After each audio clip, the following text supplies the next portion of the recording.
Assalamualaikum warahmatullahi wabarakatuh. Apa kabar anak soleh dan soleha? Semoga dalam keadaan sehat ya. Semoga Allah subhanahu wa ta'ala senantiasa memberikan kita kesehatan dimanapun kita berada. Baiklah, pada video kali ini Bapak akan membahas materi tentang makna kandungan surah At-Tin. Namun sebelum itu, hendaknya kita terlebih dahulu berdoa kepada Allah subhanahu wa ta'ala agar diberikan ilmu yang bermanfaat dan diberikan pemahaman yang baik. Berdoa sebelum belajar. A'udzu billahi minasy syaithanir rajim.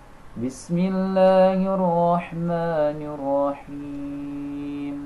Raditu billahi rabba وبالإسلام دينا وبمحمد نبيا ورسولا ربي زدنا علما وارزقنا فهما آمين يا رب العالمين. Baiklah, kita mulai materi ini dengan melafazkan basmalah. Bismillahirrahmanirrahim. Namun sebelum itu, kemarin kita sudah membahas tentang bagaimana cara membaca surah At-Tin, kemudian apa-apa saja hukum bacaan dalam surah At-Tin, kemudian kita lanjutkan menulis surah At-Tin, dan sekarang kita lanjutkan memahami makna kandungan surah At-Tin. Surah At-Tin mengandung pesan-pesan yang sangat penting bagi manusia. Manusia adalah makhluk Allah subhanahu wa ta'ala yang paling sempurna bentuknya. Allah juga mengingatkan bahwa banyak manusia yang menjadi makhluk yang hina karena perilaku mereka yang tercela.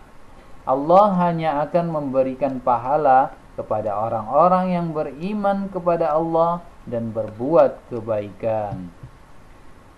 Mari kita pahami arti dan makna setiap ayat dari surat At-Tin. Ayat pertama, Wat-tini waz-zaitun. Ayat pertama menjelaskan Allah subhanahu wa ta'ala bersumpah dengan buah tin dan buah zaitun. Sumpah ini menunjukkan kesungguhan Allah subhanahu wa ta'ala dalam memberikan peringatan kepada manusia. Ayat ini ditujukan kepada bangsa Arab pada waktu itu. Karena buah tin dan buah zaitun merupakan tanaman yang mengandung manfaat yang sangat banyak dan paling banyak dikenal di wilayah Arab. Dengan begitu, mereka bisa memahami makna sumpah Allah subhanahu wa ta'ala tersebut. Ayat kedua, Wa turi sinin. Ayat kedua juga merupakan sumpah Allah subhanahu wa ta'ala yang menggunakan nama gunung, yaitu Gunung Sinai. Gunung Sinai adalah tempat Nabi Musa alaihissalam mendapatkan wahyu dari Allah subhanahu wa ta'ala berupa kitab Taurat. Gunung Sinai terletak di semenanjung Sinai di kota Mesir. Kemudian yang ketiga, Wa hadzal baladil amin. Ayat ketiga juga masih menunjukkan sumpah Allah subhanahu wa ta'ala yang menggunakan nama kota Mekah yang dijamin keamanannya oleh Allah subhanahu wa ta'ala. Kota Mekah adalah kota yang mulia karena sebagai kota kelahiran Nabi Muhammad sallallahu alaihi wasallam.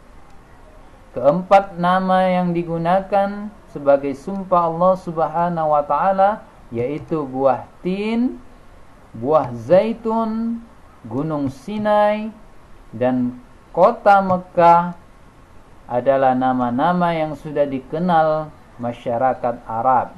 Hal ini untuk memberikan penegasan kepada kaum Quraisy bahwa mereka sedang diingatkan oleh Allah Subhanahu wa taala agar menjadi manusia yang mulia. Kemudian ayat yang keempat adalah laqad khalaqnal insana fi ahsani taqwim. Ayat keempat menerangkan bahwa manusia diciptakan oleh Allah Subhanahu wa taala dengan bentuk yang sempurna. Melalui ayat ini Allah Subhanahu wa taala mengingatkan kepada manusia agar senantiasa bersyukur kepada Allah Subhanahu wa taala. Bentuk tubuh yang sempurna harus disyukuri dengan cara menggunakannya untuk kebaikan-kebaikan. Kelebihan manusia dari makhluk lain. 1. Makhluk yang paling unik, dijadikan dalam bentuk yang paling baik, ciptaan Tuhan yang paling sempurna.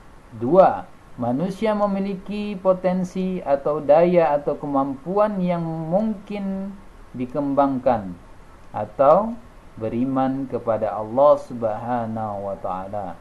Yang ketiga, manusia diciptakan Allah Subhanahu wa taala untuk mengabdi kepadanya dan beribadah kepada Allah Subhanahu wa taala.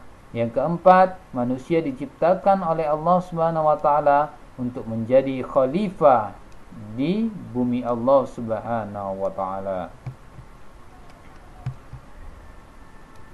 Kemudian ayat yang kelima yaitu ثُمَّ رَدَدْنَاهُ أَسْفَلَ سَافِلِينَ.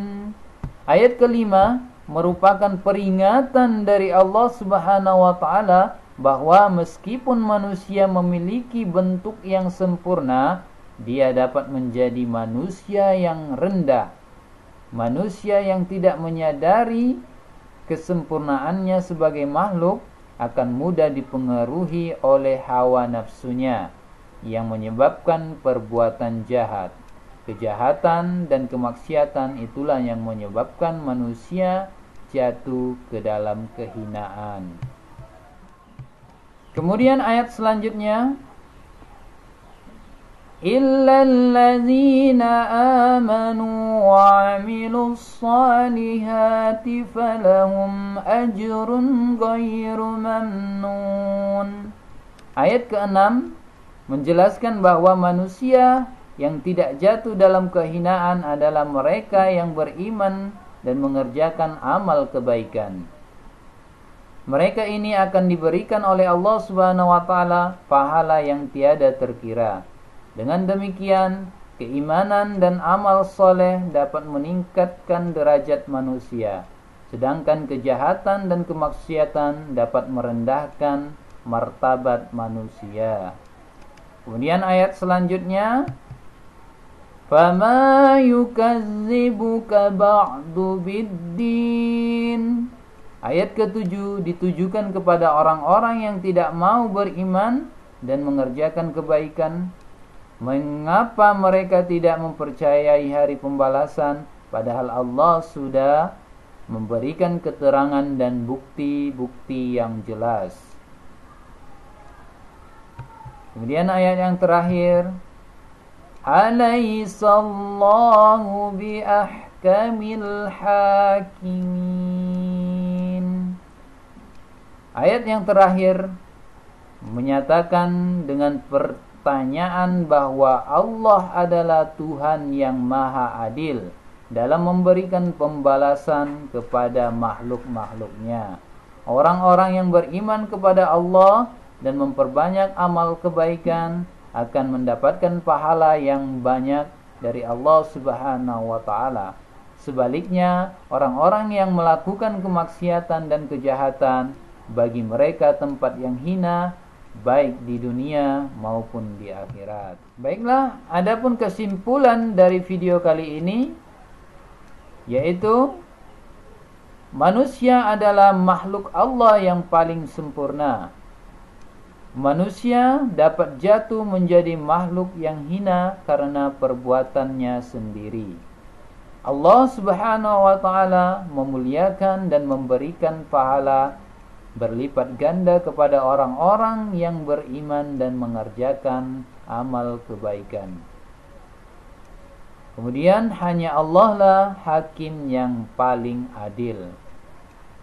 Orang-orang yang tidak percaya atau mendustakan Allah akan mendapatkan pembalasan pada hari kiamat.